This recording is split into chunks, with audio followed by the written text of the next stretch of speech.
অন্যতম একটি জঘন্যতম ঘটনা হচ্ছে শিশু আসিয়া ধর্ষণ এবং হত্যা। এই ঘটনার সাথে যারা যুক্ত সম্পৃক্ত, হিটু শেখ সহ অন্যান্য আসামিরা,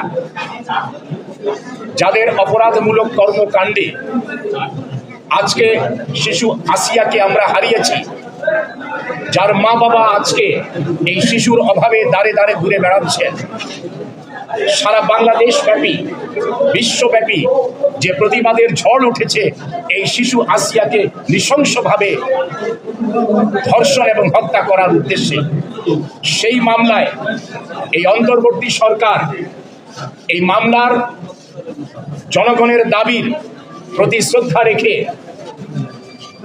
এই মামলাটিকে স্বরাষ্ট্র মন্ত্রণালয় জনগুরুত্বপূর্ণ এবং চাঞ্চল্যকর মামলা হিসাবে ট্রিট করেছেন, অভিহিত করেছেন। এবং সে কারণেই এই মামলায় আইন মন্ত্রণালয়ের পরামর্শক্রমে মাননীয় আইন উপদেষ্টা যে উদ্যোগ এবং এই মামলার ন্যায় বিচারের ক্ষেত্রে তার যে উদ্যোগ এবং অগ্রণী ভূমিকা, সেটাকে আমরা সাধুবাদ জানাই। এবং সে কারণেই এই অন্তর্বর্তী সরকারের এই গণপ্রজাতন্ত্রী বাংলাদেশ সরকারের স্বরাষ্ট্র মন্ত্রণালয় থেকে আমাকে এই মামলার নিযুক্ত যিনি বিজ্ঞ পাবলিক প্রসিকিউটর রয়েছেন, যিনি আমার পাশে রয়েছেন, আমাদের শ্রদ্ধেয় মুকুল ভাই জি, এবং আমার সাথে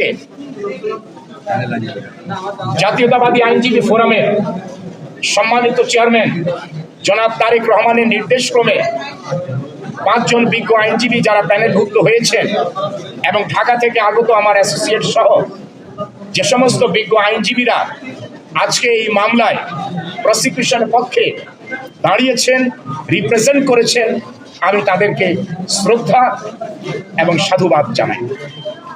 মূলত আজকে এই মামলাটি ছিল চার্জ হিয়ারিং বা অভিযোগ বিষয়ক শুনানির জন্য। আমরা বিজ্ঞ আদালতে সাবমিশন রাখতে গিয়ে বলেছি যে এই মামলার ইজাহার, এই মামলায় মূল আসামি হিটু শেখের ফৌজদারি কার্যবিধি 164 ধারার অধীনে দোষ স্বীকারোক্তিমূলক জবানবন্দি এবং সহ আসামিদের যে কার্যাবলী, এই সমুদয় প্রসিকিউশন ডকুমেন্টস বিবেচনায় নিলে প্রসিকিউশন কেসের আসামিদের বিরুদ্ধে অভিযোগ গঠনের মতো যথেষ্ট উপাদান রয়েছে।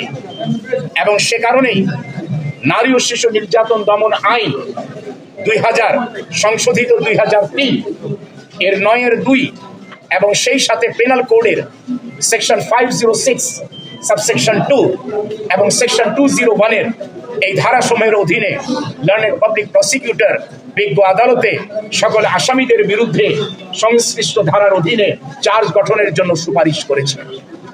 বিজ্ঞ আদালত আমার এবং লার্নেড পাবলিক প্রসিকিউটরের সমুদয় বক্তব্য শুনেছেন, রেকর্ড পর্যালোচনা করেছেন এবং প্রাথমিকভাবে তিনি সন্তুষ্ট হয়েছেন that there is a sufficient ground for proceeding against the accused as per the provisions of chapter 23 of the Code of Criminal Procedure। আর সন্তুষ্ট হয়ে তিনি সকল আসামিদের বিরুদ্ধে লার্নেড পাবলিক প্রসিকিউটরের প্রস্তাবিত ধারাসমূহের অধীনে চার্জ গঠন করেছেন। আমরা বিজ্ঞ আদালতকে বলেছি যে এই মামলার ন্যায় বিচারকে নিশ্চিত করার জন্য এই মামলার দ্রুততম সময়ের মধ্যে নিষ্পত্তি করা আবশ্যক। কারণ এদেশের মানুষ তাকিয়ে আছে এই মামলার ন্যায় বিচারের জন্য, সরকারও চাচ্ছেন এই মামলায় ন্যায় বিচার হোক। সুতরাং সাধারণ মানুষের জনমতের দাবির প্রতি সরকারের পূর্ণ সমর্থন রয়েছে এবং সে কারণেই এই মামলাটিকে স্বরাষ্ট্র মন্ত্রণালয় অতি গুরুত্বপূর্ণ মামলা হিসেবে বিবেচনা করেই আমাকে দায়িত্ব দিয়েছেন two assist my learned friends, including the learned public prosecutor. সুতরাং এই মামলার পরিচালনার কার্য থাকবে লার্নেড পাবলিক প্রসিকিউটরের। আমার দায়িত্ব থাকবে তাকে আইনি সহায়তা দেওয়া। বিজ্ঞ আদালতকে আমরা বলেছি যে এই মামলায় আজকে বিজ্ঞ আদালত চার্জ গঠনের পরবর্তী সাক্ষী যাদেরকে প্রসেস দেওয়া হবে সেই সাক্ষীরা যেন প্রসিকিউশন জানতে পারে সেই বিষয়টি আপনি দয়া করে আদেশ দিবেন।